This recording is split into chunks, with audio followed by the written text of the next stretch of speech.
Thank you everyone for being here. So, welcome to my presentation. The topic of my presentation is when silence speaks, making thinking visible in multilingual classrooms. I am MD Mahmoud Rashid Zaber. I'm currently doing my doctoral studies here in School of Teaching and Learning at Illinois State University. And the first thing that triggered me to do something on this is when I became a teacher at the very first weeks, when I was talking about something, a topic, or like explained any idea, I started to notice that sometimes most of the students or some of the students are really silent and they do not respond even if I ask questions. And I started to wonder, like, am I doing something wrong? Is my delivery not easy enough for them to understand? And after a certain period of time, after some experience, I started to understand that those silent moments, those silent phases were not actually silent, because some things were going that cannot be seen or cannot be understood unless and until they speak about it. So the first impression is here, like when students are silent, the first things we assume are like they are not well prepared, or they do not want to engage in those discussions, or like they do not understand those things. So we assume that students are having troubles with these, they cannot understand, they do not want to participate, or they just do not want to talk. But in reality, specifically for my case, in multilingual classrooms, these silence or these silent periods can refer to something else, and that's what we're going to talk about in this session. So what happens in a multilingual classroom, students have to deal with so many things at the same time. They do not just like listen to something and understand something and reflect on that. Rather, they have to go through some serious processes just to understand a new knowledge or just to understand a new idea. First, they have to understand complex concepts by translating them into their own language, because in a multilingual classroom, where the delivery is in a second language or a foreign language, what we do, even myself, at first I try to translate in my head those concepts in my native language and then like render it into my set of knowledge, or like add to it. And then when I have to express my response, when I have to respond publicly, I have to go through the same process again. So just to answer a very simple question from my teacher, I have to translate it in my own language first just to understand, and then I create my response, and then I have to translate it back again to respond. So this time might represent those silent phases in a multilingual classroom where the language barrier is always there. So this can make like thinking less visible. So while the students in the class are doing actual these things, we are assuming that they are not really talking about it, they are just being silent. So recent research or like existing literature identifies these silent spaces as cognitive spaces, as I was mentioning. Like in 2021, who described like silence is a voluntary, productive, communicative resource that facilitates learning. So it is not really a very not doing anything type of time. Rather, most of the students can use it or do use it as a phase where they construct something, they use their cognitive skills. The same way, the Pham et al. Identified that silence as a psycholinguistic dimension of learning where students organize thoughts. So these silent periods, these silent phases can also be used by students to organize their thoughts, like what they want to respond or what their answers might look like. So the connection between silence and thinking, students can do three things. As I already mentioned, they can organize their thoughts, they can check their grammar, which is very important, as I experience in my classrooms. Like whenever I'm learning a new language, uh, particularly in Bangladesh where I come from, the most attention is given to the grammatical correctness.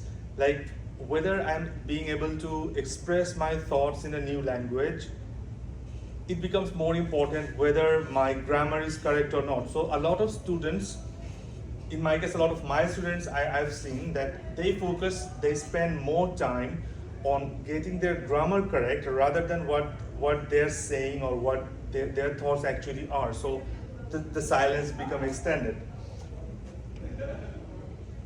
Another thing is this silence is also majorly like contextual, like it depends a lot on a lot of things. One thing can be like cultural expectations, classroom environment, teacher behavior, and also learner confidence. So talking about my case, in Bangladesh, like English is taught as a foreign language, as we do not have any official second language. But it's always seemed to be like people always seem to respect more the people who can talk in English or who can use English more fluently. So it's somehow connected to a prestige issue, and culturally we seek to like run for like fluency, not what we're talking about, not what we mean, not what we understand, rather our speed of talking, our speed of using words. And also it depends a lot on the classroom environment. Like in my classrooms or in multilingual classrooms, what happens is if a student makes any kind of mistake, if a student does something silly or cannot like express properly what they were trying to, maybe his or her peers or classmates make a little fun about it. What it does, it creates some kind of block to that student when he or she tries to respond again in another class. Before doing that, those experiences come to their mind, like what if I make same kind of mistake again? What if people laugh at me again? So what I'm trying to say here is the silence I'm talking about in multilingual classroom does not only depend on like students thinking about their responses. It also depends on a lot of other things, like their classroom environment, even their teacher behavior. When I was a student, I have seen teachers, unfortunately, who do not encourage the attempts students make to respond to something new. Rather, they focus more on the fluency I already talked about, or like the correctness. Because in a multilingual classroom or in a bilingual classroom, when a student is trying to respond, he's going through a lot of things. So if we do not admire the process or the attempts it takes to respond in a bilingual classroom for a student, but only focus on whether the answer is correct or not in a very objective way, it can also like demotivate the students. Rather, I also had teachers who encouraged me. For example, like in the doctoral program, I have found my teachers very encouraging, very supportive. No matter what I say, no matter how I respond, maybe it's not absolutely right, absolutely correct to the context the question was asked in. Still, my efforts, my attempt to answer something in a new language, which is not my native one, if it's encouraged, the silence might be lessened up, but if it's not, the silence may be extended. So, Syed and Uzborska in 2020 found out that contextual, psychological, and linguistic factors can influence silence, as I was talking about. So, extension of that, the teachers can produce silence. A teacher's behavior can also like decide students' responses, can also like trigger those periods where no one talks in the class. Like when I was in elementary school or in middle school, I had teachers, especially from like science, where like the specific rules and hard and fast structures were taught about. I had some teachers who were very strict about talking in the class, about asking questions, about saying anything at all, because they thought like when they are delivering something, uh, I should not interrupt that. Only after the process is done, only after the delivery is done, I can ask questions. So what happens is, I might forget what I was going to ask. The same thing can happen in a multilingual classroom as well. A teacher's behavior, how he is creating the comfort, how he is controlling the learning environment, can affect like how students are expending their time. So if a teacher is impatient, if a teacher interrupts when students are trying to ask something, if a teacher provides corrections which are very harsh, or like creates an intimidating atmosphere, the students naturally, in my experience I've seen the students naturally don't say much, and they like the silent spaces. So what actually do these students do? Does it mean when they're silent they're not learning? It's not necessarily true always. It doesn't mean lack of learning. They might be trying to plan some things. They might, I've seen in my classrooms that they are trying to connect with their peers, or like they're also like finding resources. So what happens, I was having a small discussion with another person. Like when students are silent, when students are not talking in the class and not doing anything else, it might be possible that they're planning something on that very topic that they are not responding to. It happens to me as well. Like if I'm in a classroom and my teacher, my faculty is talking about a topic, and there is a very fruitful discussion going on, and I'm not saying anything, but I'm still thinking responses to that question, though I'm not responding. And at so many times it happened, like I'm ready with my response and the discussion just shifts. The question is changed. Some other person like introduced a new context to it. And I'm just still silent because I had my answer ready in my mind. But as I need those processing time, I could not respond. But that does not necessarily mean I was not thinking about it, I was not understanding it. So these learning processes may be invisible to teachers, but that's what my paper tries to explore, that there are things which cannot be seen in a classroom. So another very important thing from my experience, I've seen that like the classroom structure matters a lot, whether students talk about it or not. Like the sitting arrangement here, we can see everyone present in this room, and if I ask someone, everyone else can look at that person and can expect something, or if someone says something, it can be heard by everyone else. But in my Bangladeshi multilingual classrooms, I had a classroom of around 70 plus students in a single class. And it's almost impossible to see everyone's face in that class. And it's generally considered that like the backbencher students, they always try to hide behind others, and they try to not participate in the classroom discussions. So what I did when I understood like the structure can impact a class participation, I divided them into smaller groups, or I assigned them different tasks and asked them to talk about it as a group. That's how we can, like, my main thing is like a classroom's formation or a simple structure can mean so much when it comes about being silent in the classroom. So my teaching context, I already mentioned, I used to teach English as a foreign language in Bangladesh, mostly to undergrad students. I taught at university for around 5.5 years, and most of the students had Bangla as their first language there. So some students produced thoughtful written work but rarely spoke during whole class discussions, which intrigued me to do this.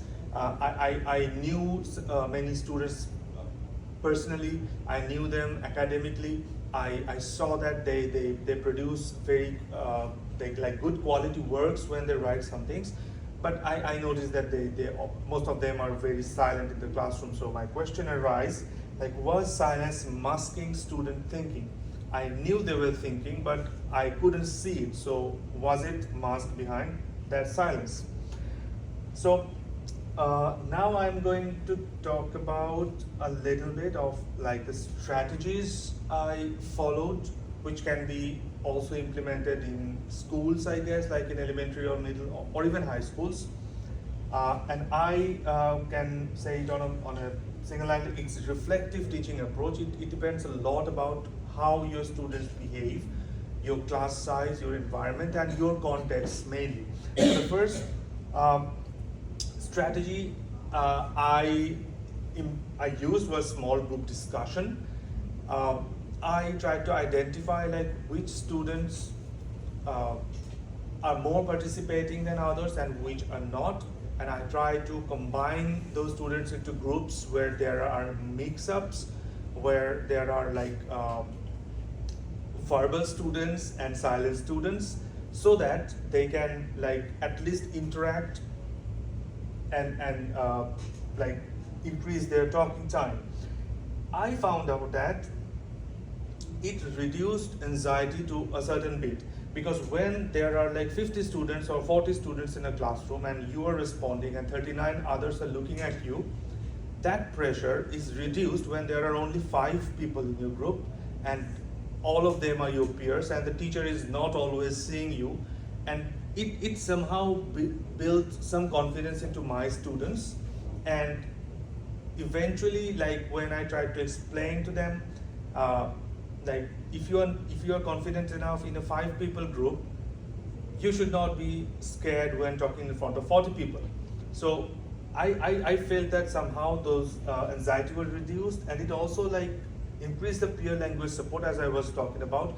Like the verbal students and the silent students, when they are together, there was some peer support going on in between them. And they had more processing time, obviously. So small groups help transform the silence into collaborative thinking. What they were thinking individually inside their head, if they're divided into smaller groups, if possible and if time permits, it can turn into a collaborative thinking. The second thing I used to do, I used to provide sentence stems, like how to start your response, how to shift from one thought to another, how to like those transitions, like those connectors. So like those language scaffolds, I think the main idea is, or one reason could be, or another perspective might be, I found out that these simple sentence starters are often like the reason why students are not responding, because they can't find these. They are in their head, like in their native language, they're talking in it, but they cannot find these simple starting phrases or starting words, because their focus is mainly on translation, their focus is mainly on turning their thoughts into new language. So when I provided this, when I explained to them that, okay, if you have a positive thought, you can use these stems or these examples, but you don't have to, you can take help from it. And again, if you present something contradictory to your previous thought, you can use these structures, these phrases. So that's how, when they were talking with these stems or these scaffolds in front of them, they felt a bit more comfortable. And obviously it helps students focus on ideas rather than grammar, which was my focus as well when I was teaching. Like, your grammar doesn't matter if I can understand what you are trying to talk about at first. Obviously it matters when you are trying to publish, when you are trying to do a quality work, but it doesn't matter at first. The third thing is multilingual brainstorming. So what I did was I tried this process of jotting down the ideas in the native language first. In my case, it was Bangla. Like, if I ask anything, if a discussion is going on, the first thing I asked to them was like, brainstorm and write it in your own language in which you are most comfortable. Then try to translate it, rather to doing all the things in your mind. Because if you have it written, if you have your ideas or sub themes written on a script, and then you translate it in a new language. One, the translation, there is a chance it gets better because you already have the ideas, and two, you do not lose any of your important thoughts, because I have seen like so many students lose track of what they were saying in a new language because their focus again is only on like the pronunciations, the grammar, the intonations and everything. So it reduced cognitive load to some extent. It also like deepened the conceptual thinking, and most definitely it increased confidence. Now the students, when they have like their thoughts in two languages, they are confident when they are talking because they don't need to stop in between their talks. They have the points. They can, like, I'm using this slide. I know the next slide is going to help me to talk more about it. So when you have your things written, and in this case both in native and your second language, it helps a lot. So in this way, the multilingual learners benefit from using their full linguistic repertoire. So this is a very important idea in multilingual learning or bilingual learning, that now we understand that we cannot make students learn a new language with only that language. We have to use that student's full linguistic repertoire, his own language, the language he's exposed to. Because those simple words from another language, those simple structures from another language can help learn a new language as well. So this also goes with that. And the last strategy I'm going to talk about is like writing before speaking. It helps a lot before the presentations, trust me. Like when I assign presentations to my students, the first thing they ask for is, "Sir, we are so scared, we cannot talk in front of people, and we can't find words, we get lost and everything." So my easy instruction to them was write everything down, like from A to Z, like the greetings to the byes. Write everything and then you practice on it. If you have a script of like 3 pages with you and you know this is all the things you are going to say, your confidence is supposed to increase, it automatically rises. Because I know that if I forget something, I have it in there, I have it in my slides, I can talk about it. So this reduces the silent times, at the same time increase the confidence of the students. And obviously when you write something, it makes your ideas more organized. So this strategy helped me bridge their thinking and speaking, but I use another skill here, that is writing. So teachers should avoid equating fluency with intelligence. That's the main finding from what I experienced. Like your fluency, your ability to pronounce words, a certain number of phrases in a specific time does not refer your intelligence, does not refer what you understand, does not refer what you are thinking about. Rather, the things you are saying, the things, what do they mean can refer to your intelligence. So fluency, we should not mix it up. So for future teachers, for future teachers, what can be the takeaways from it? Like, they have to recognize multilingual thinking, they have to know their students, that is most obvious thing, I guess. And they should design inclusive participation structures. We have, as a new teacher, we have to understand like what my students are going through, what are their learning processes, and accordingly I have to change or design my structures. And we have to interpret silence carefully. If I only see like there are silent students in my class and I pretend like, okay, they do not understand anything, they are not saying because they don't get it, they have nothing to say. No, I have to understand, I have to, as a teacher, I have to at least try to realize what's going on, and I have to use my strategies depending on my context to see if the situation changes. So teacher preparation must address the complexity of multilingual communication. So I'm almost at the end of my presentation. So I know it's hard to respond in a session like this, but can you remember any time, any specific example of your student being silent, or like your responses to your student's silence? And if you can talk about it, I'd be more than happy. anyone. It's not. I think Study when was- it's a yeah. like big classroom, sometimes like